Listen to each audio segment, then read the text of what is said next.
I did not know that I was going to be introducing Yoko Takahashi initially. And then I get a message a few days before the awards, and they were like, hey, would you be interested in introducing Yoko Takahashi before she performs A Cool Angel's Thesis? And I had to fucking double take that for a second. I was like, I'm sorry, what? I'm sorry, what?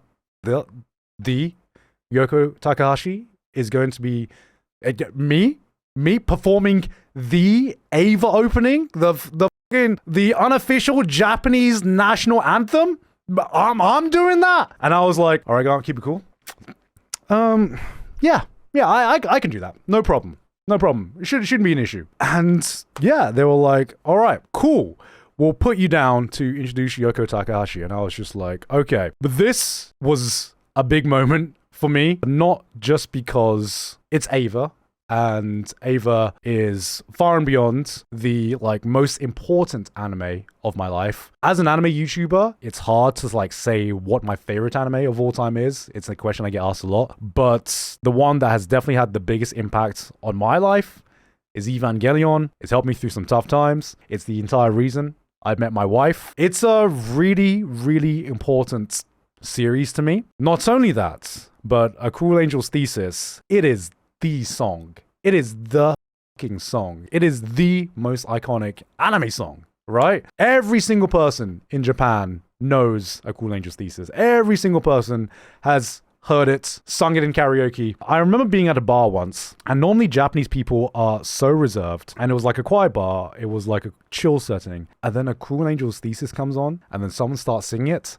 And I remember just this moment where one person starts singing it, and then two people, and then this entire bar starts singing this song. Everyone knows the lyrics by heart. It was at that moment that I realized, oh my God, this is the Japanese Bohemian Rhapsody. It's like, if Japanese people hear it, it is impossible for them to not sing along to it, man. It's the only time you will see Japanese people break out of their shell and just break out into song and dance, man. It's the satisfying chain reaction.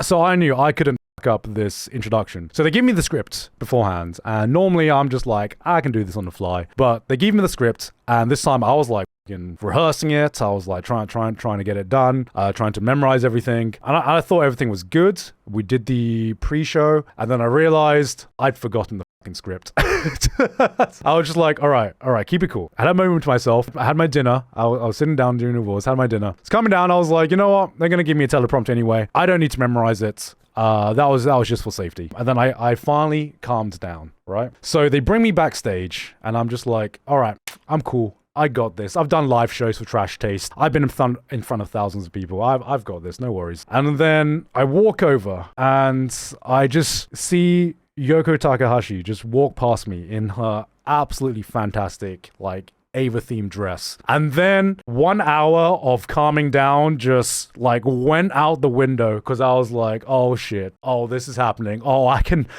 feel her aura, man. I can feel her aura right there. When we rehearsed it, they'd given me different instructions as well. So initially they were like, okay, stand here, say your lines. And then I got there, and the first thing the guy says is they tell me, all right, complete change of plans. Okay, so you're going to be doing this introduction, but you're going to be doing a walk as you're going to be doing this introduction. So you're gonna start at that mark, and you're gonna end at that mark, and we want you to walk while reading the teleprompter and stop exactly on this mark. And I'm just like, that is what? That is a lot of things to juggle. Right at the last minute. And I was like, do I have time to see the marks and rehearse this? And they were like, not really. You can see the marks right here, but we're just gonna roll with it. And I was just like, oh shit, okay. Another thing to juggle. Okay. At this point, I start getting even more nervous, and I don't know why, but I don't know if anyone is the same when they go through a big nervous moment. Maybe it's like a job interview or something. God damn, I needed to piss so fucking bad. My bladder was just by the way, you need to go right now, right now. There is a ball of water in your bladder right now. You need to go right now. So I asked him, hey, we got one more award coming on, because at this point it was just the beginning of introducing the Isekai Awards. The toilet's right there. Can I run into the toilet and take a piss? And he was like, no. Are you fucking kidding me? No. And I was like, shit, okay, my bad. I'm gonna do it. I'm just gonna do it. I'm gonna be professional. But luckily, as I'm going up to the mark, the camera guy comes up and he's like, actually, change of plans. We are going back to the original plan now. Scrap the walking. And I was like, okay, thank you. I'll scrap the walking. But the bad thing was all my adrenaline had gone to my legs. So I was like, my body was getting ready to walk. So I was like, okay, now no walking, just stand still. And so I get the mark and I start speaking. And I haven't seen the clip back yet. Our next performer is an extraordinary singer whose voice has been forever linked to one of the most influential anime series of all time. Tonight, she takes the stage to mark the 30th anniversary of the iconic anime Neon Genesis Evangelion. The song, A Cruel Angel's Thesis, is a legendary theme that has had phenomenal success for decades. And in 2022, it was officially recognized as the #1 most sung karaoke song of the last 30 years.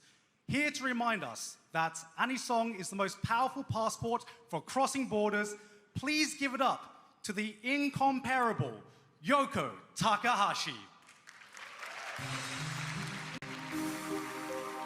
But I was nervous. I'm not gonna lie. I was fucking nervous saying it, and I don't know if it was caught on camera at all, because I think I sounded good, right? Because the great thing was, I believe the shot was waist up. I believe the shot was mostly waist up, because something happened to me that I'd never experienced before. My legs got the shakes. So I was like fine in rehearsals. I was fine. I've been fine on stage on Trash Taste and everything like that, but I started speaking and I'm like, all right, this delivery's going great. And then I think the line was, this extraordinary singer who has one of the most iconic songs of all time in the most iconic anime series, Neon Genesis Evangelion. And I remember saying the words Neon Genesis Evangelion, right? And then my legs start doing this. And I really hope it's not on camera, because I feel like my top half was pretty stable. I was like, I really hope to God you are just getting my top half right now, because yeah, underneath my leg, I was like, top half. I was like, yes, introducing Yoko Takahashi. My legs were just like, and that's never happened to me before. I managed to introduce it in the way I wanted to. I wanted to bring the hype, you know. I wanted to bring the hype. And for some reason, the only thing going through my mind after I said, and here it is, the incomparable Yoko Takahashi, I realized I subconsciously just had in my mind, I was like, ladies and gentlemen, The Weeknd. That was like, I think that was the, like, unconsciously the inflection I was like going for. And yeah, her performance was fucking fantastic.